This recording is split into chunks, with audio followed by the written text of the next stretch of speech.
Nag-ano kami, nadali yung yuyo. Ayan. Putol yung spring mga master. Andun, tinapon ko na. Ito, papaltan ko yung mga sa sumo ko to. Yan, nagkuha ako dun sa mga lumang sumo. Lalagay ko dito mga master. Nililinis ko lang para mas maganda. Yan mga master.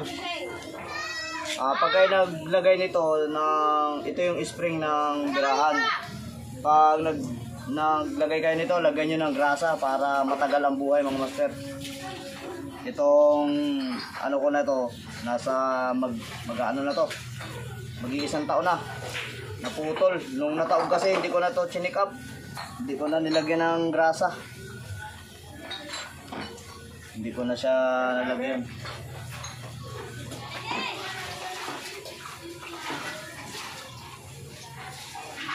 Maganda kasi kung may grasa ito para proteksyon sa tubig.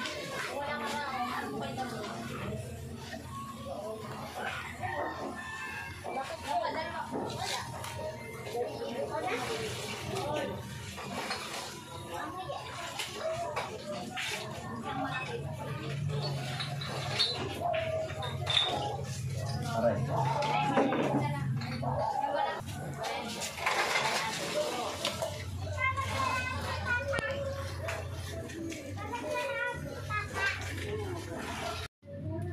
Hindi kayo nagpakilala.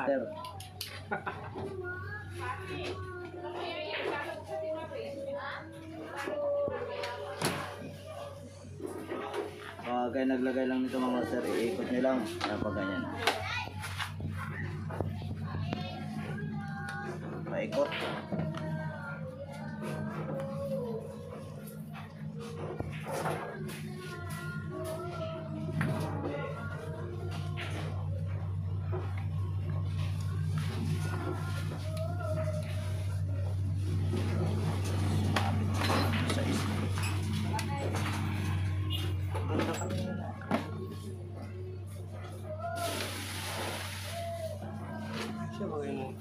Ito yun.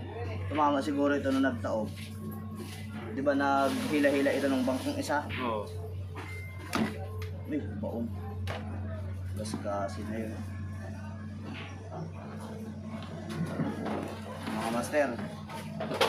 Medyo mahina pa yan mga master. Dadagdagan pa natin ng 2 ikot. No? Mahina. Kulang pa. Kaya lalabay-labay. Dahil sige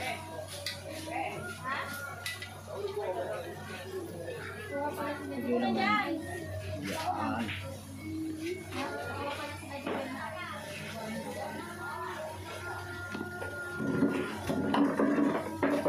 Ito.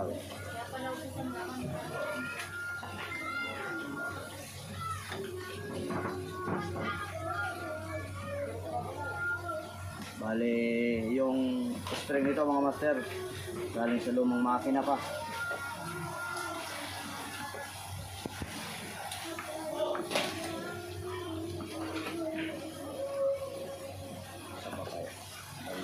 Ito na lang. Para medyo matigas.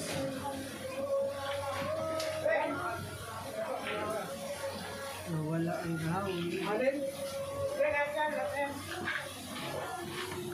Oh, master. Yan. Nalaban. Tapos, adjust. Yung birahan lang. Nagpalit ako yung spring. Putol yung spring. Yan mga master. Parang hindi naglagay ng grasa. Hindi, nung nataob. Hindi, nung nataob ako dati. Hindi ko na-chinik up to. Ay, kinalawang si spring. Ayan. Naputol. Yan mga master. Okay na. Ayan, nalaban eh. Nabalik agad. Yan, dapat ganyan lagi.